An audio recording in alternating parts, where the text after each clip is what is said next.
Today's episode of the Gambola podcast brought to you by our friends from Basketball Kicks, pare. Whether you're a fan of the PBA, NBA, or yung pagbabalik ng MECQ, akalain mo naman bumalik tayo sa guidelines na yan, then BNKP is the only Facebook group you need to join to share your insights in the world of basketball. Natawa ako sa mga mukha nyo na sinabi ko MECQ, ha? Wala. Yung mga mukhasim bigla, Nothing to be thrilled about. God damn MECQ. Yeah. But we have something to celebrate about. The NBA is back. Yeah, the NBA is back. And since bumalik yung NBA, Gambola podcast is also back. So I'm joined by my cousin V. Gamboa and partner, our guest for today, mga fan favorites natin. And ito yung mga kanakalaban natin sa fantasy draft. Si Josh Aguas, pati si Linus Reyes. Guys, thank you for joining us. What's up? Thank you. Thanks guys for having me. Yeah, it's going to be a very exciting show once again. Siguro tanungin ko na lang sa inyo, ano yung mga immediate reactions nyo now that the NBA is back? Let's start with you, V. What was your first reaction na natuloy na yung mga games last week or late last week? A sigh of relief, I think. Something to look forward to in the mornings. Mornings are like the hardest, the hardest part of the day for me. Yeah. Something to look forward to. I just look forward to having lunch. Something to do during the day. And as watching the players, playing at the peak level still, joy. And highlights are back.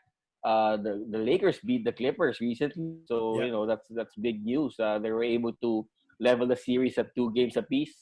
Giannis was still dominant, although they lost a while ago against the Rockets. But anyway, what I'm trying to say is I'm just really happy that the NBA is back, and I'm very sure you guys are the same. Yeah, for sure. Josh, for you, were you surprised na pull off ng NBA to? Na ilalagay lahat sa isang bubble venue. Let's have 22 teams. Tapos maglalaban-laban to finish this season? Or Oo. Yeah. Yeah, na-surprise ako kasi isipin mo ang hirap nun ma-pull off yung pagpa-planning niyan, paano ma-pull off. Yeah. Na isipin mo nung at the start nung pagpunta pa lang nila ng hotel, may mga ibang nagla-last minute umaalis. May mga ibang pumupunta ng for the boys. Tapos, yun, galing ng pull off nila kasi Pero yun, ang galing kasi na pull off nila na walang zero positives. Yeah. So, good job. Tsaka saya ako nakabalik kasi at least mababalik na yung trophy sa Lakers. Yes, yeah. Yan naman talaga tayo eh. For sure si Linus na napaka-strong Dallas fans, may mga opinions yan. Linus, ikaw naman, dun sa mga social media, sa mga social status messages na nakasulat sa jersey, may Black Lives Matter sa court, has this been a big effect in terms of, naka-apekto ba sa'yo sa pagpapanood sa'yo sa NBA? Napapansin mo ba yung ganun? Or wala, continue ko pa rin sa pagiging fan of the game? Actually, I think it's good for the game. Pero nung start, when it came back nung last Friday, so I was really happy. And first thing ko na-notice is kung ano yung naka-jersey sa likod nila. So ako parang, hindi naman talaga yun yung the first one I saw was Jingles. What's up in his back was nakalagay Ali. Sabi ko parang, nickname na ba ngayon? Parang ganon. So I got confused and then I started to notice everyone that has all yung may makalagay na respect, enough, Black Lives Matter. And I think it's good for everybody that and it has always been an advocate for these things, especially like for guys like LeBron James who's been really vocal about it, and the way he impacts the new generation. I think it's really good for everybody. And for me as a fan, it didn't really affect me in any way. I still loved it. The first time I heard Mike Breen say bang, doon na realize na parang, yep, it's back. And whatever kung ano nakalagay sa jersey nila, I don't care as long as I see them playing. Yeah, again, siguro sa sinabi nga ni Josh kanina, when NBA was able to pull this off, noong una, kinakabahan pa ako kasi how is it possible to have 22 teams in one venue? Naisipin mo, everyday itetest mo sa kanila. And now, we are, 2 games or almost 3 games na halos yung mga ibang teams natin. It's officially back. So let's talk about yung mga dark horse contenders natin. Let's talk about muna yung asterisk season. Ang problema kasi ngayon, when I was reading some of the social media sites, that this season daw is supposed to be an asterisk season. Kasi hindi daw ito yung 82 games, hindi daw ito yung full NBA season. What are your thoughts on that? Ikaw, do you agree with that sentiment na asterisk season ang dapat to? I think it's just fair to say that it's an asterisk season. It's just a, excuse me, it's just a indication of, something was happening during this time. There was a crisis. Games were not completed, but still, even though there's an asterisk to it, the playing field is leveled. Kumbaga, for me, it's just an indication na may nangyari lang during this time. So, putting an asterisk in a season naman, it's, it depends differently. Like the Spurs, they played like 50 games that season in 1999. Yeah. If I'm not mistaken. 50 games. Yan, asterisk season yun. The other asterisk season was 2011. The lockout one, yeah. Sorry, 2012? 2012, yeah. When 2011. LeBron... 2011, okay. Yeah, when Dallas won. Yeah. Ano yun, memorable yun for me. Anyway. Well, I'm sure hindi lang sa'yo memorable yun. Sa madaming somewhere, LeBron fans memorable somewhere yung mga yun. LeBron fans. Somewhere yung mga LeBron fans. Parang, bakit mo pa-bring up yun? Yeah, and for me also, well, nabanggit din to ni what's his name? Ni Giannis na this just might be the most difficult ring to achieve compared to the other seasons. Since ngayon wala ka nang pwedeng iturong home court advantage, wala ka na pwedeng iturong, reasons like, traveling, jet lag, or what, or tiredness. Ito talaga level na kayo. Wala na kayong pwedeng i-excuse. This is the venue that you have. You're not allowed to leave. Everything's here. Everything that you need is here. Yeah. You just need to play basketball, and this is the perfect season for me to watch. Kasi parang ito yung ultimate season talaga. If you think about it, wala kang rason. Diba? Talo ka, papikong ka, bahala ka. Pero this is like, this is just icing on the cake for me. I'm very excited for the playoffs. Ang gusto ko nga sa season na to, guys, is para siyang in-tramps. Alam mo yun, katulad nga sinabi ni Wee walang mga fans. Lahat tayo, neutral court tayo. May kita mo nga pag naglalaban yung, I think yung Lakers or yung Toronto, or yung Lakers and Clippers, ang nanonood yung mga Portland Trail Blazers. So parang high school lang. Nakikiscout lang sila. Yung maging kalaban mo yung mga nanonood.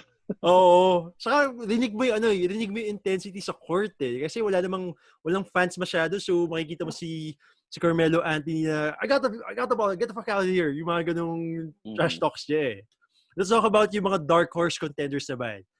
Josh, for you, sinong pinaka-dark horse mo so far? Kasi alam na natin sino yung mga favorites As you have said, Lakers fans talaga tayo. So yan yung mananalo for this season. Pero who are you looking at the other teams naman that might surprise a couple of people entering this restart? Hindi siya surprise for me, pero parang ewan ko kung nagkataon lang ba na dahil nagka-break, pero parang for some reason nag-gel ngayon yung Rockets. I agree. Diba? Parang, yung first game nila, yung comeback, part na ba yun ng game or tune-up pa yun? Yung nag-comeback na overtime. That was part of the game. That was their first game against Dallas. Ayun, first game. Yeah. Parang against Dallas. Parang, tapos yung last game nila kanina. Parang, kanina, they won, yeah. Despite the roster being very, very small. Yep. And they are playing an 8-man. Remarkable. 8-man rotation sila. Diba? Oh. Yeah. So, para sa akin, ang pinaka-dark horse ko is Houston. Pwede, yeah. And Westbrook is thinking his free throws, Yep. Yeah. Yeah, and he's playing really, really well. So, Houston's gonna be tough. Yeah. Ang issue kay Houston parati, especially kay James Harden, pagdating sa postseason, nawawala. Kasi napapagod daw or nawawala na yung legs na And I think, to Josh's point naman, given that it's a restart season, lahat nakapagpahinga for a couple of months, ang laking bagay din for someone like James Harden For you, Linus, do you agree na Houston yung dark horse or do you see any other teams so far? I think Dallas, gusto mo ba yung chances ng Dallas? Oh, definitely Dallas. They're just trying to, get in the groove. I think Luka has a good contender for MVP, but I don't think he's gonna win. But he's a contender. But for dark horse, probably I'm gonna go with OKC. If you look at their record, just going for statistics, they haven't lost in the bubble, and if you look at their lineup, they're not really define dark horse as somebody na hindi mo talaga ina-expect and, they're just flying under the radar and then suddenly gugulatin ka.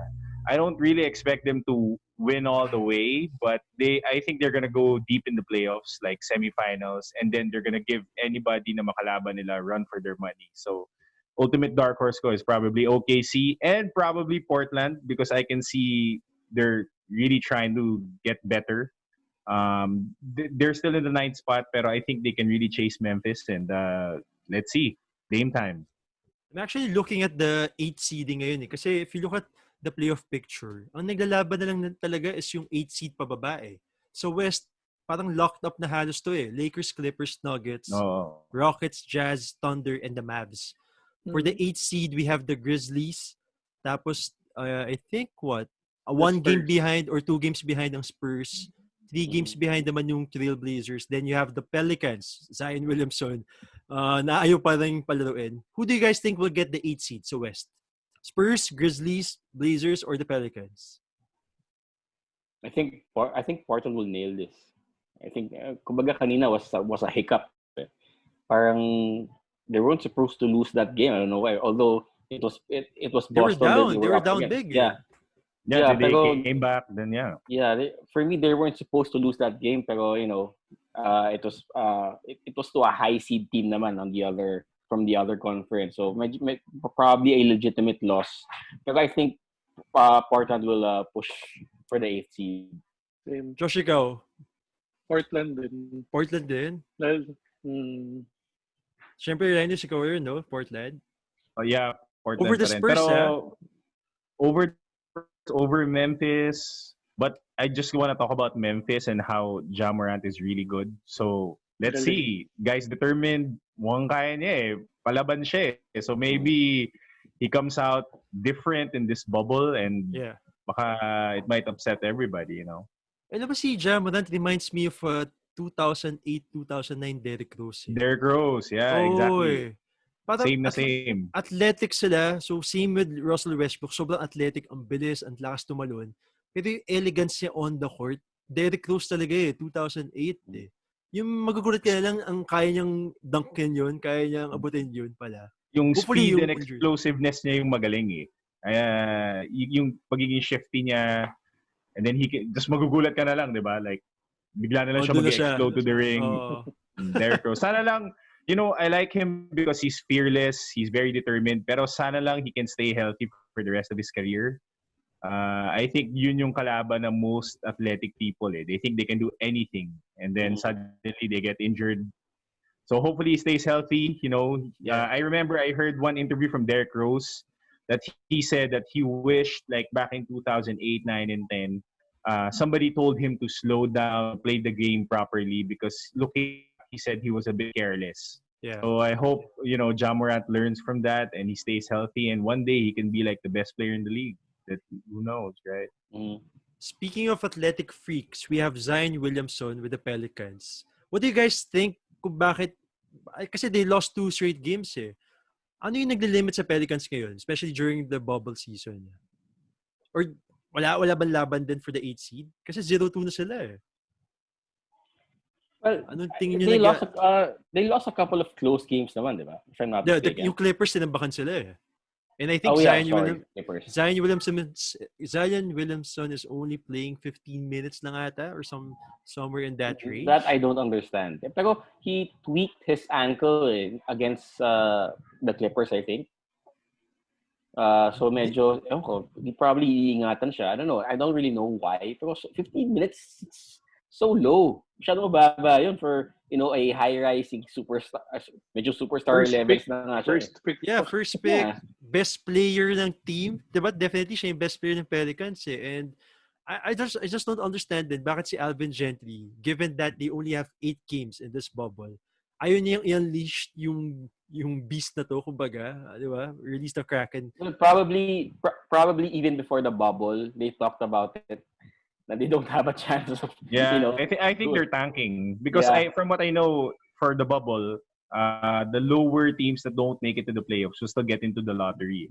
So I think they're tanking. Yeah, 15 minutes for what's his name? Zion Williamson. Yeah. It's a crime, di ba? Pero weird eh. Alam mo, tingin ko naman di sila nagtatank eh. In fact, I think kaya naging 22 teams yung in-invite ng NBA dito. Kasi they thought the Pelicans have a great chance to be the 8th seed. Being the 8th seed means makakalaban niya si LeBron sa playoffs. Being in the playoffs means it will create ratings. So, parang tingin ko hindi tanking din eh. Pero if I remember correctly, nung naglabas sila ng schedule, para I think yung last half games ng Pelicans yung parang easy games. Oo nga If you call it. Yeah. Kaya parang ang dami nagko-question nga na baka daw dinaya or hindi naman dinaya, parang para daw maano si Zion.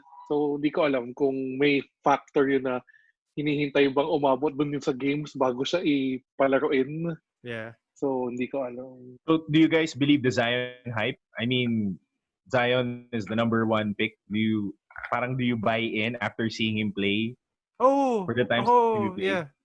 Yeah, despite the limited number of games and minutes played, yung presence niya sa court eh. I think superstars have that eh. They have that type of innate ability.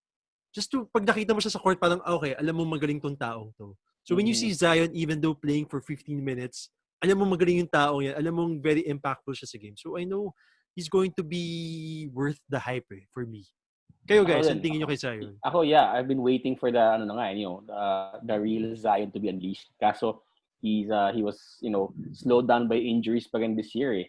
And there are several plays that stick in my mind when watching Zion. He out rebounded Dwight Howard. Parang Dwight Howard was like a little child. That's how athletic he is. Ganun kalakas siya maglaro. I mean, Dwight Howard is still a freak of nature in my opinion. Pero he made Dwight Howard look like a little kid with that rebound, and that sticks on my mind up to now. And that just shows how freakishly Zion Williamson is, and I'm really looking forward for him to play more games, more minutes. Pero unfortunately, I don't think we're gonna get that this season. Yeah. So yun nga lang, mapupuspone na nga lang eh. Who do you guys think will come out of the West? As in sila mag-represent sa NBA Finals? Lakers, Clippers, Nuggets, Rockets, or any other team? Sino tingin yung favorite sa West? Ako sige, go. Sorry, sige. Go, Josh. Yeah, Lakers. Well, for me, may konting bias. Pero so far, Lakers. Pero tingnan natin kasi parang depende rin yun eh kung makakapag-contribute rin yung bench. Though ngayon, so far sa games sila nakakapag-contribute si Dion Waiters. Pero nung tune-up, ang ganda ng laro ni JR. Pero ngayon parang tahimik siya for the past 2 games. Yeah, so konting bias lang yun. Lakers pa rin. Konti lang naman. Mga 30% lang. 30% lang. We ikaw, bilang the biggest LeBron fan here. You know what? I can see the Lakers making it out of the West. Although I'm still picking Clippers because of the sheer firepower that they have. The Lakers lost Avery Bradley, a very key player to their defensive rotation, and also a key player to their first win against the Clippers. I think he scored like 26 points, like 6 threes. Pero yung game last week between the two teams, Clippers and Lakers, parang it was a feeling out process. Parang hindi pa masyadong full blast yung players niya. So para sa akin, it didn't really mean that much. Pero come playoff time, natin makikita yung firepower ng Clippers. Talagang analysts are really writing the Lakers off against the Clippers because of the bench depth of the Clippers. Yung Lakers kasi, it's all about for me, it's all about of course LeBron will play. For me, he will play well for sure. It's about AD playing good in the fourth quarter. Lagi siya nawawala in the fourth quarter. I don't know why. I don't know what's his hindi ko alam kung ano yung issue niya. Pero he scored like 32 points in the first 3 quarters, tapos parang 2 points lang ata sa fourth yung last game. I don't know. Every time AD has a good game, lagi siyang fourth quarter. Ewan ko siguro kinukuha ni LeBron yung stats niya sa fourth. I'm not really sure about that. Pero yeah, I think AD is bias yun. May bias yung LeBron. Alam mo? konti lang. if AD plays well, it's gonna be over for the West. Ikaw, Linus, who comes out of the West? Do you like other non-LA teams? Actually, I like the Rockets, but I think it's gonna be Clippers. Definitely because of like what we said, but the firepower, bench depth. Actually, I'm not sure if Lou Williams will. I'm sure Lou Williams Yeah, will make it he will. after his night Quarantine, out. night out. 10-day quarantine yata. 10-day quarantine ba siya? Yeah. But they'll definitely make it kasi ang ganda ng depth nila. You know, Kawhi Leonard is like, he's different in the postseason. When I watched their game the other day, I noticed na lahat ng tira niya are short. So he's just trying to get climatized siguro dun sa Orlando. But I think I've always bet on, for this year, no, na on the Western Conference Finals, it's gonna be an LA showdown. That's if kung sila talaga yung mag-meet, no, kasi 1 and 2 sila. But the big factor here is there's no home court advantage. Because imagine if it were a regular season and then you meet LA meets the Clippers meets the Lakers. For sure, yung mga Laker fans, kahit Clippers home court yan, for sure they're gonna be cheering for the Lakers. So ngayon, you throw that away. And if basketball lang ang usapan, I favor the Clippers. You know, they have the height. I think what's scary about the Lakers is they're very big. And I think they're designing that so that they can match the East for the Bucks. And equally, yung mga Western Conference teams are building up their rosters to be big. You see the Nuggets, you see the Clippers trying to be big. But at the end of the day, I think basketball-wise, more talent goes to the Clippers. Share ko lang din. Yeah, go ahead, Josh. Konti lang na parang medyo nakikita ko rin yung point sa Clippers. Lalo na nung nag-start yung bubble, kahit sa tune-up pa lang, yung iba yung laro ni Paul George ngayon. Parang ang ganda ng laro niya. Tapos, isipin mo kung magkaharap pa sila ni LeBron sa playoffs. Parang, nung Indiana pa lang siya, nung Miami, hirap na hirap ang Miami sa Indiana na nandun si Paul George. So, baka maging factor yun with the defensive skills of Paul George. So, He's playing well kasi I think yung shoulders niya ata is well healed right now. I think that's what I've heard and read. So yeah, scary. Yan lang. Ang tingin ko sa Lakers. Actually syempre being na non-biased Laker fan, Lakers ang pipiliin ko. But the Lakers will only succeed sa West if they choose na si Anthony Davis talaga yung best player nila. I think we made a great point kanina eh. Yung first 3 quarters, okay si Anthony Davis. Nung 4th quarter, biglang nawala. Diba? And I think ang malaking factor dito was that si LeBron pinili niyang halimawin yung yung 4th quarter eh. Parang siya yung magkocontrol ng game eh. So nawala yung focal point of their offense to Anthony Davis. Kasi if you look at the first game against the Clippers, wala namang may kaya magbantay kay Davis eh. Wala si Harrell. Wala talaga. Kawhi is too small, Paul George is too thin. Wala talagang may kaya. Pero biglang nawala yung bola sa kanya eh. Kaya nga, on that game, hindi ako sold sa panalo ng Lakers kasi may opportunity talaga yung Clippers sa manalo dun eh. In fact, munti ka pa nga pumasok yung tres ni Paul George eh. Clippers talaga yung favorite so far. But if the Lakers really decide na si Anthony Davis na, and if LeBron decides to pass the torch during the season to Anthony Davis, ang hirap talunin ng Lakers. Isipin mo naman, 7-footer, multi-talented, can handle the ball, post up, jump shot, etc. Ano ba yun? Ang dami niyang weapons to choose eh. So, hopefully we get 7 games of that. We get 7 games between the Clippers and the Lakers. But let's not forget, ang dami pang teams eh. Rockets, even the Nuggets na hindi natin masyadong napag-usapan are actually surprising a lot of people. Now, let's move sa Eastern Conference. I think sa East naman, the standings are pretty much set. Kasi yung mahabol na lang sa 9th seed or sa 8th seed. The Wizards. Wizards na lang. And the Wizards are missing Bradley Beal, John Wall, and sino pa ba yung mga nawawala sa kanila? Basically, yung team C yata yung pinadala nila eh. Kasi, malabo to eh. So the standings right now... Parang pinaka-star player nila si Thomas Bryant. It's Thomas Bryant. Former Laker Thomas Bryant. The standings right now, Bucks, Raptors, Celtics, Heat, Pacers, Sixers, Magic, and the Nets. And I think, ang naghahabol na lang sa standings dito are Pacers and Heat. Nagpapalit na lang siya for 4 and 5. Pero home court advantage is not an issue. Who do you guys want sa East naman? Sino tingin yung lalabas? To come out of the East? I don't think it's a debate. Really? Yeah. I think Milwaukee has the best... unanimous kay Milwaukee? Yeah, pero you weren't able to ask me of my dark horse. Ang dark horse ko sa sa East, di ba I told you, it's Boston. Kumbaga, I think they Yeah. match up well against Milwaukee. Pero, parang Team mo hindi kaya, percentage. Hindi kaya ng Boston I ng don't Milwaukee. think anyone can defend Giannis, bro. Not even Anthony Davis can defend Giannis. Sino pa mag-defend sa kanya? Di ba? Kaya daw pag pag nag 53 points a game si TJ Warren hanggang matapos. TJ Marcus Warren. Smart tried. Si Marcus Smart, he tried to defend Giannis the other day, pero wala talaga. Wala. But go I want to see how the Miami Heat will play against the Bucks.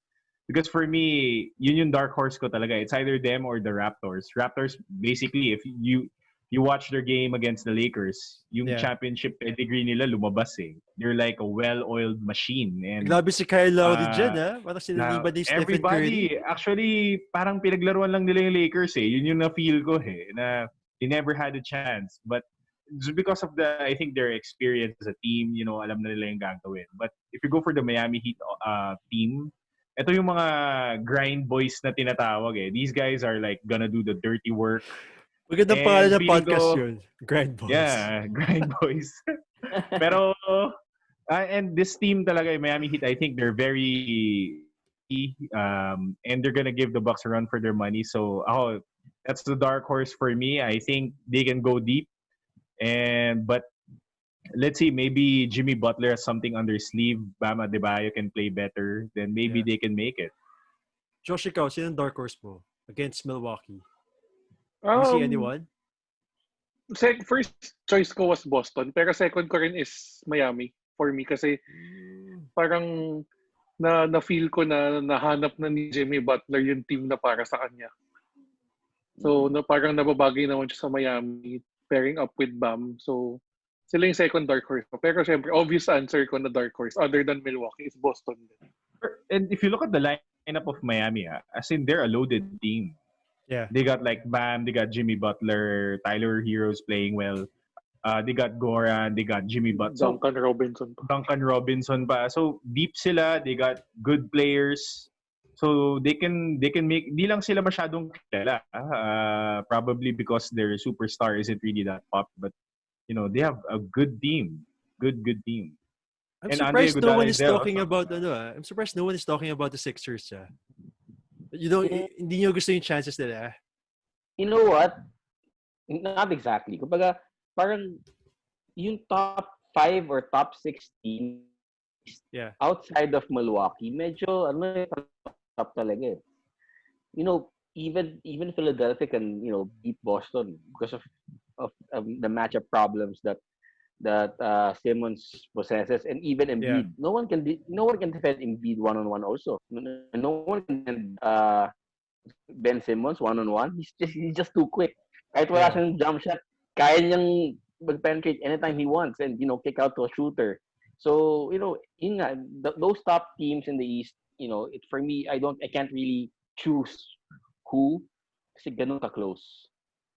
Kasi ako iniisip ko naman yung Sixers, the fact that they are changing, I'm not sure kung nagawa nila sa last game eh, pero they are changing the position ni Ben Simmons from a point guard to a power forward eh. So which would add shooting sa backcourt nila. I think they will have Shake Milton.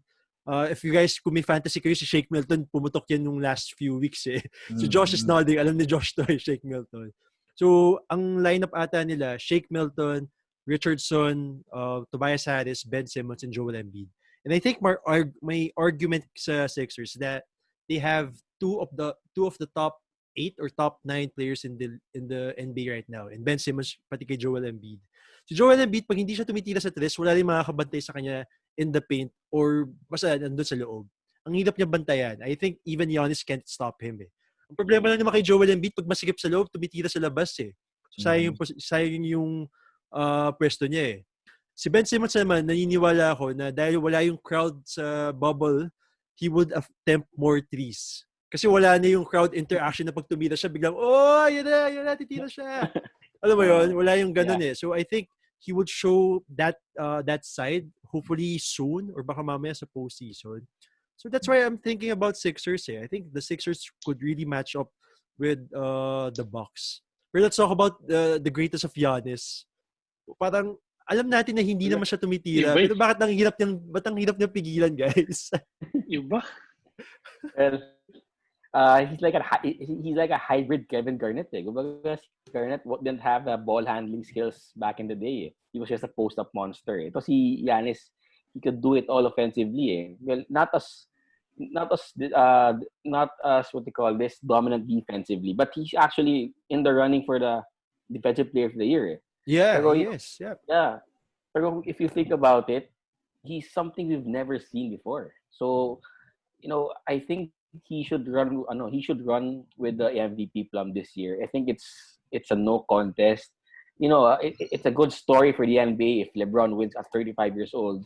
Pero, the MVP is not about, who won the most, who's the most, valuable to the team. That's what the award is all about. So we have to give it to Giannis. So do you guys, best player right now, Giannis talaga. Wala na kay LeBron, wala na sa iba. Yeah. Yeah, tagal na. Giannis talaga, he's really a freak. At that size, 7-footer, that shifty. Yeah. Definitely. Sorry, natawa ako sa Unity talaga. Napaka-LeBron fan talaga. Okay, so let's talk about... One thing I noticed about LeBron, though, ewan ko, may isang angle nakita ko na tapos na yung buhok niya rito eh. Yeah. I mean, I saw it. I was like, grabe, is really that bad for you, ah? Ito na comeback na yan. Oh. At hindi ko maintindihan, ang kapal ng balbas niya, pero wala talaga rito. Wala lahat dito. Nalipat dito eh. And I never realized that it was that bad until I saw that. Parang, sama na pala talaga. Because he was complaining about it, right? And I never knew it was that bad. He also had fear, remember? Diba? Medyo nalaglag pa nga sa game. Parang tinuha na yun. Hindi ko nakita yun. I read about that. He was holding it like this. Ito na yung napansin ko kay LeBron. Sinabi ko kay Vito when we were discussing this podcast. Ang difference talaga ni LeBron kila Kobe siya kila Jordan. Wala siyang one-on-one move. As in, wala siyang consistent one-on-one move. Alam mo yun, si Jordan siya kasi Kobe, may hilo ka eh. Kasi ang dami nila pwedeng gawin eh. Fade away, step back, James Harden style, etc. Si LeBron parang dribble, kukuha ng pick. O kung bakit ng defender, dribble. Tapos either titignan niya yung bola tapos magte-tres, or magde-drive, tapos kukuha ng foul. Very predictable. Diba? Very predictable. I saw this one play when I think he was doing one-on-one, then si Paul George, he drew a charge. And immediately when I saw that play, I thought na, okay, basa na nila talaga si LeBron. I think it's in his body structure and his size. Kaya hindi siya masyadong as shifty and flexible as how Kobe and Jordan does it. And probably Giannis. So, I guess, limited lang siya doon. Mm-hmm. Yeah. Ano naman kitang-kita naman Di ba? No, kidding aside. Kumbaga, I forgot who said this. Chris Broussard, very respected NBA journalist. Yung offensive prowess ni LeBron doesn't really compare to a Jordan, to a Kobe, to a Dirk, to many offensive greats. Kumbaga he's like, he needs to play bully ball for him to really dominate a game. Parang yung lateral movement, even nila Paul Pierce, wala naman siya wala yung mga shifting moves na sinabi nga ni Linus. He's not really fundamentally sound in terms of being an offensive threat. Yeah. Pero one thing he's good at is really facilitating. That I have to say, and I have to put my hands up on that. He is maybe outside of Magic Johnson. The numbers might not show, pero the numbers might not suggest it. Pero outside of Magic Johnson, I think LeBron James is probably the second best playmaker of all time. Change my mind. Change your mind, ha? Mm-hmm. Wala na tayong time masyado. Second best. Second best, ha? Who's the first? Magic Johnson. Okay. Sa next podcast na lang yung mga ganyan. Okay, sige. Before we end, let's discuss. Who do you guys think will win the title for this season? Sinabi niyo na. Sabi ng iba, Clippers and Lakers sa West, Milwaukee sa East. Now, do you like Milwaukee's chances against the Clippers and the Lakers? Or do you think the Clippers and the Lakers, given that they have invested so much sa mga superstars nila, will come out on top? Definitely Milwaukee for me. Bucks are gonna Definitely? go all the way. Yeah, definitely. Definitely. Milwaukee for me. Big wins, good chemistry.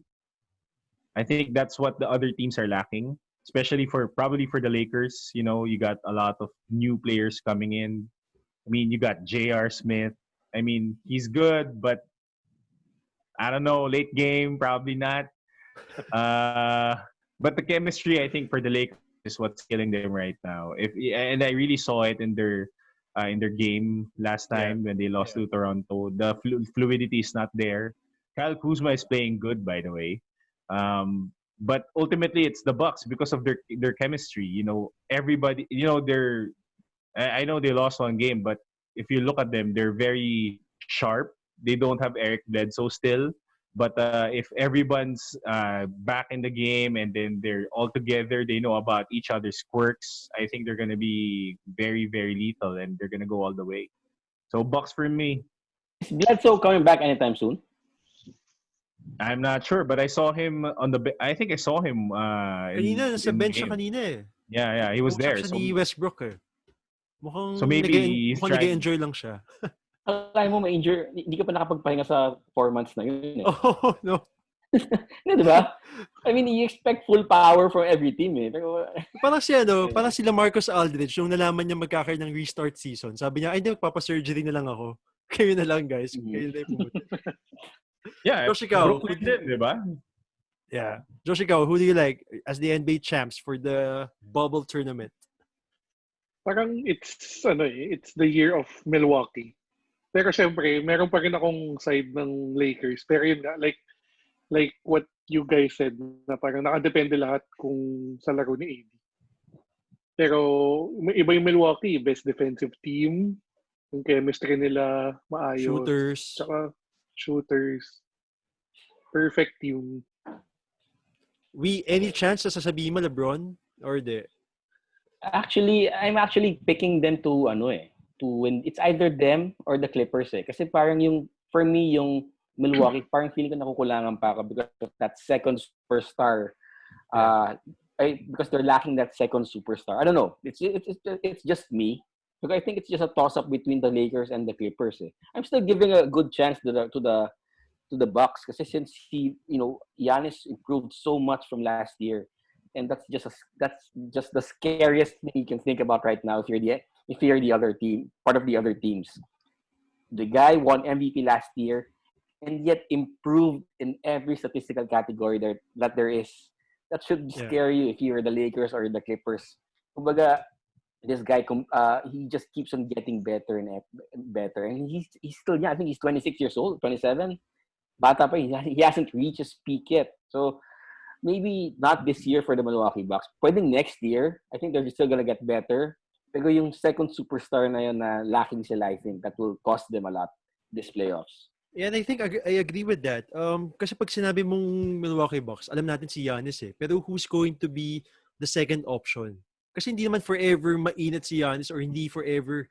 I don't think kaya niya masustain yung gatong run. I think we saw that sa last playoffs sila versus the Toronto Raptors eh. They were up 2-0. Naubos siya talaga eh. And nawala si Chris Middleton, nawala yung mga ibang Bucks players eh. For me, it has to be the Lakers eh. I'm not saying this without any bias. But Konti lang. 5. Pero my point being talaga that kung si Anthony Davis is the best player of the Lakers and if LeBron is willing to give that option give that position to them, no one could really guard Anthony Davis. We saw the peak Anthony. I don't think di pa nga natin nakikita yung peak eh. We saw the best version of Anthony Davis dun sa New Orleans Pelicans nung kasama niya sila Rajon Rondo, diba? Pero now that he is surrounded by such talented scorers, such talented players for the first time. And alam niyo yung balita na pumunta siya ng Lakers, ang laki-laki ng hoopla sa kanya. So pag dumating sa point na yon that the Lakers decide that si Anthony Davis should be the one closing out the games or should be the ones leading the Lakers, they're going to be a very, very tough team to beat. But to end this podcast, I think unanimously, sasabihin lang natin nakakatuwa na magkaroon ng NBA. It doesn't matter kung sino yung nag-champion, diba? Alam mo yun? Medyo nawala ka, di ba? Ay, nawala ba ako? Hindi, okay na. Ayan, sige. Then, to end this podcast na lang, it's good to see that the NBA is back. It's also good na bumalik na siya sa free TV. So, nasa signal rin siya. Yeah. Yung mga binabayad natin, okay the day na rin siya. wait lang. The day before the Season started. Game, the day before the announcement came, that it's back on free TV, I got freaking league pass. So far, medyo nagsisi ako. Pero at least day before. Yung full season pa yung kinuha mo. I mean, I was very lucky. I was very lucky I had friends from Signal. So, weeks before, nasabihan na ako. But I was informed not to... I was informed not to spread it. I didn't know. Knowing you, mas kapating ako. Mas marami. So, almost. Yeah. So, Linus play Woj natin dito. Hindi tayo nasabihan lang. Hanggang Woj lang. But yun na lang siguro, to end this podcast. Thank you to Josh. Thank you to Linus. Thank you to to the Grind Boys. Anytime, sir. Anytime. So yun na lang. Thank you to everyone. Thank you to Basketball Kicks, pare. We'll see you guys next time. Bye.